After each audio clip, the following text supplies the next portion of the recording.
নমস্কার, আমার নাম দিশানি দাস। আমি কবি মীনাক্ষী দাসের লেখা পেঁচা পেঁচি কবিতাটি তোমাদেরকে বলে শোনাচ্ছি। পেঁচা বলে, পেঁচি তুই সরে বস দেখি, গরমে কি ভালো লাগে গায়ে ঠেকা ঠেকি। পেঁচি বলে, সরাসরি জবাবটা দাও, আমাকে কি বাসা থেকে ফেলে দিতে চাও? পেঁচা বলে, পেঁচি তুই বড় ঝগড়ুটে। পেঁচি বলে, মোটা পেঁচা তুই হিংসুটে। এমনি ভাবেই ক্রমে রাত বাড়ে যত, দুজনের ঝগড়াও বেড়ে চলে তত।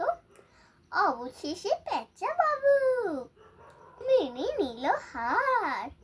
বলে, ওরে পেঁচি তুই কাঁদিস নে আর, আয় আয় কাছে আয়, বস খাসা ঘেঁষি, কালকেই এ বাসায় লাগাবো রে এসি।